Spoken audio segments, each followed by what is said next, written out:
Nós estamos num momento muito delicado da história do nosso país. Talvez não haja em nossa história um momento tão preocupante como esse aqui. Nós temos visto, nos últimos anos, o país mergulhando numa crise moral.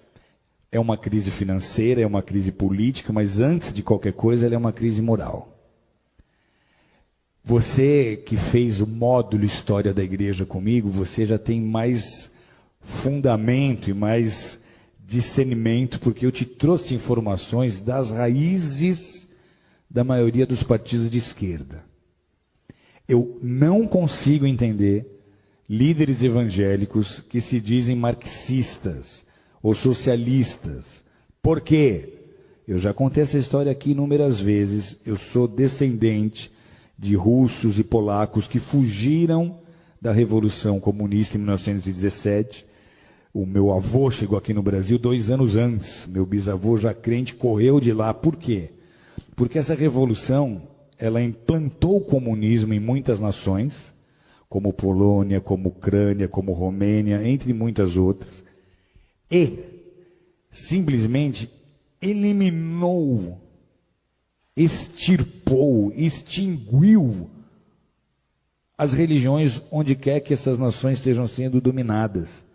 Eles prenderam pastores e eles mandaram pastores para Sibéria para morrer de frio, para serem torturados e morrerem congelados.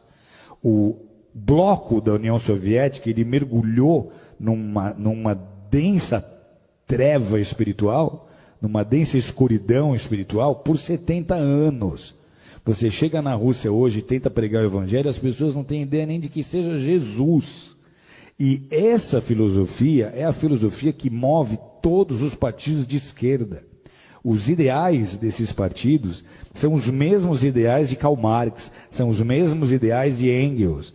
Na loucura das suas ideias revolucionárias, eles começaram a pregar e a ensinar que a desigualdade social que eles deveriam combater começa na família.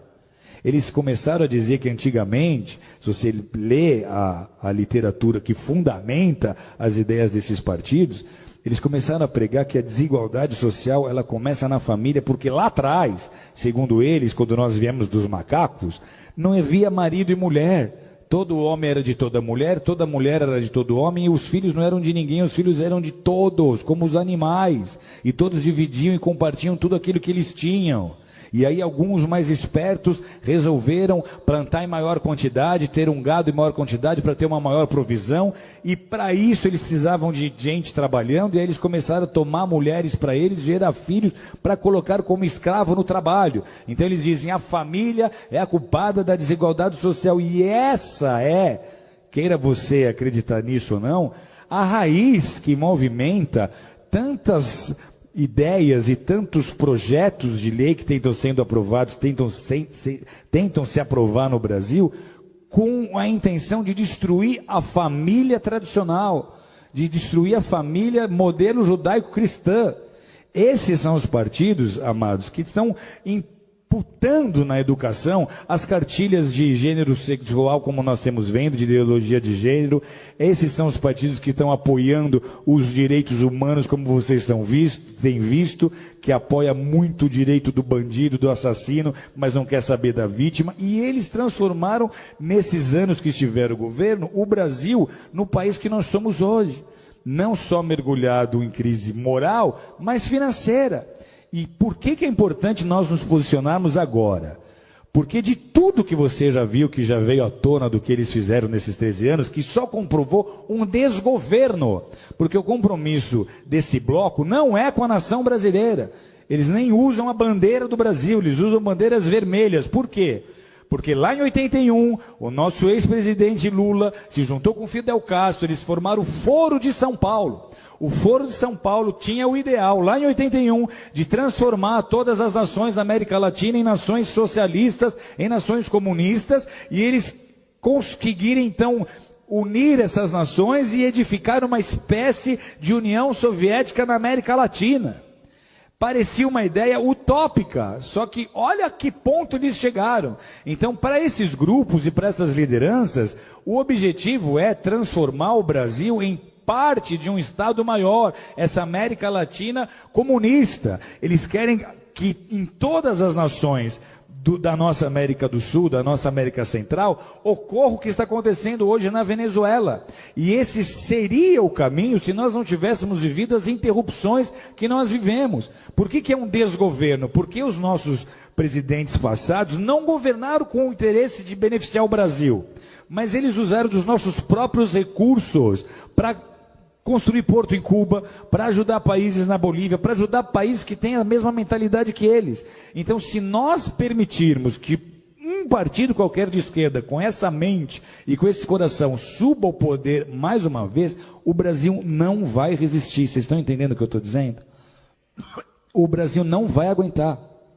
Financeiramente vira caos. Vira caos, porque a economia para estar ativa, ela depende de investimento externo. Os investidores não vão botar dinheiro num país em que eles não têm confiança, ok?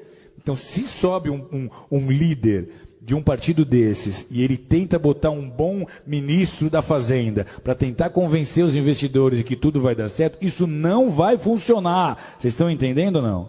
Então, vira caos. A grande preocupação qual é? Se esse governo agora, essas eleições agora, sobe um partido como esse, a crise que nós estamos vivendo, ela é tão séria que a gente teme de verdade até uma revolução. Porque vai ser muito fácil as pessoas do centro, oeste, sul e sudeste não aceitarem esse governo.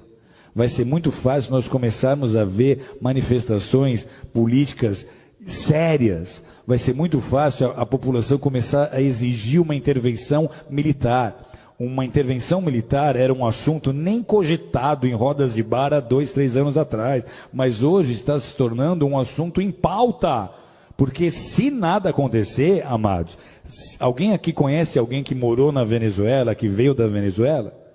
A Venezuela, até muito pouco tempo atrás, era um país próspero. Eles têm petróleo. Sabe o que falta hoje na Venezuela? Falta papel higiênico. Sabe o que aconteceu há 4 anos atrás? Eu estou numa sauna, no Vale Nevado, conversando com um venezuelano que tinha ido esquiar. E ele conta, a Venezuela está faltando papel higiênico. Isso há 4, 5 anos atrás. E eu falo, mas como é que começou isso? Ele fala, começou como está acontecendo com o Brasil. Começou trazendo médicos de Cuba. Então, tudo que eles fizeram na Venezuela, eles iam tentar fazer no Brasil. Se nós dermos a oportunidade deles subirem ao governo de novo, não será mais como foi da primeira vez. Você não vai ver o Lulinha Paz e Amor. Você vai ver o Lulinha revolucionário que vai tentar implantar o modelo político que ele acha que é o melhor para o Brasil. Sabe o que acontece com a igreja num cenário como esse? Tem ideia ou não? Primeiro, os nossos valores já estão sendo desprezados. Nós, para eles, somos o ópio do povo. Eles não veem valor naquilo que nós fazemos. O marxista raiz, ele é ateu. O evangelho para ele não significa nada. Ok? Então, para a igreja, esse é o pior cenário possível. Deus está no controle, sempre esteve e sempre estará. Mas a gente transforma uma nação com oração e com consciência na hora de votar.